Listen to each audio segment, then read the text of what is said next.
మనం చదువుకున్న 36:8లో అప్పుడు ఏశావు షేయీరు మన్యములో నివాసం చేసెను అన్నాడు. 36:8లో షేయీరు మన్యము అన్నాడు.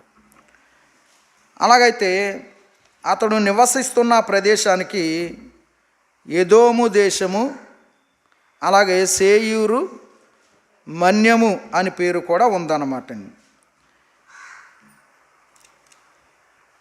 ఇది ఎక్కడ ఉంది అంటే, మీరు బైబిల్లో చివర్లో మ్యాప్లు ఉంటాయి చూడండి, పటాలు.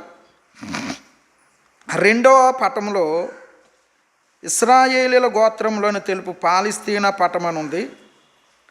దాంట్లో ఉప్పు సముద్రానికి దిగువన ఎదోము అని రాసి ఉందా పెద్ద అక్షరాలతో? 2వ పటం అండి, చివరిలో 2వ పటం. ఇశ్రాయేలీలు గోత్రంలోని తెలుపు పాలస్తీనా పటం ఎదోము అని ఉందా? ఉప్పు సముద్రానికి దిగువన ఈ దేశం ఉంది. కనిపించిందమ్మ? ఎవరికైనా కనిపించిందా లేదా? ఉప్పు సముద్రం అంటారు.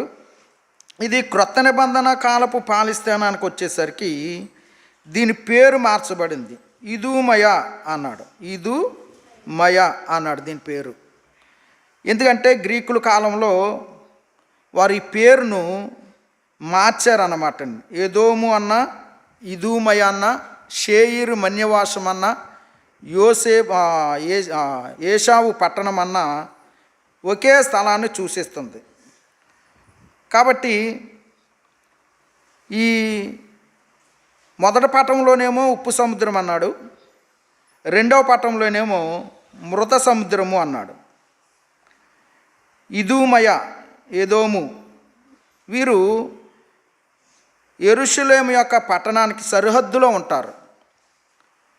ఈ సముద్రం ఉందే, మృత సముద్రం, ఇది వీరికిని ఇశ్రాయేలీలకు కూడా, యెరూషలేమునికి కూడా సంబంధం ఉంటుంది అన్నమాట. ఈ సముద్రమే ఇశ్రాయేలీలకు ఎదోమీలకు సరిహద్దుగా ఉంటుంది.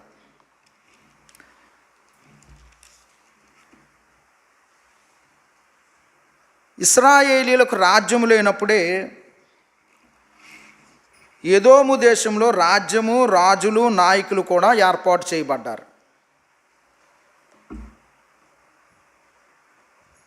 ఈ ఎదోము దేశం ఎందుకు అభివృద్ధి చెందిందంటే, యాకోబు కాలంలో కరువు వచ్చినప్పుడు యాకోబు సంతానమంతా ఐగుప్తు దేశానికి దాసత్వానికి వెళ్ళిపోయారు. 400 సంవత్సరాలు వారు అక్కడే ఉన్నారు. అందుచేత ఈలోపు ఏశావు, ఎదోము అనేటువంటి జనాంగం విస్తరించింది. అందుచేత ఇశ్రాయేలీలకు రాజ్యము, రాజులు లేనప్పుడే వీరికి రాజ్యము, రాజ్యాలు, నాయకులు కూడా ఉన్నట్టుగా మనం 36వ అధ్యాయంలో చదువుతాం. మీరు ఇంటి దగ్గర చదువుకోండి. 36వ అధ్యాయంలో ఈ దేశంలో ముఖ్యంగా 4 పట్టణాలు ఉన్నాయి. మీరు బైబిల్లో తర్వాత చూసుకున్నా పర్వాలేదు. ఈ ఎదోము దేశంలో 4 ముఖ్యమైన పట్టణాలు ఉన్నాయి. బోస్రా, ఆదికాండం 36-33లో బోస్రా అనేటువంటి పట్టణం ఉంది. ఏలోతు అనేటువంటి పట్టణం ఉంది. రాజుల మొదటి గ్రంథం 9:26లో ఏలోతు అనే పట్టణం ఉంది. రాజుల 2వ గ్రంథం 14:7లో శాల అనేటువంటి పట్టణం ఉంది. దినవృత్తాంతముల 2వ గ్రంథం 8:17లో ఏసోన్గెబేరు అనేటువంటి పట్టణం ఉంది. మన ఆంధ్రాలో గుంటూరు, విశాఖపట్నం, విజయవాడ ఇలా పట్టణాలు ఎట్లా ఉంటాయో అలాగా దేశంలో కూడా ఈ 4 పట్టణాలు ప్రాముఖ్యమైన పట్టణాలు. అందుచేత బైబిల్లో చాలాసార్లు బోస్రాలో నేను అగ్ని వేయబోచున్నాను అంటాడు ప్రభు. అప్పుడు ఎక్కడ వేస్తున్నాడని దాని అర్థం? ఎదోములో వేస్తున్నాను అని. ఎలోతును నేను తీసివేస్తున్నాను అన్నాడు.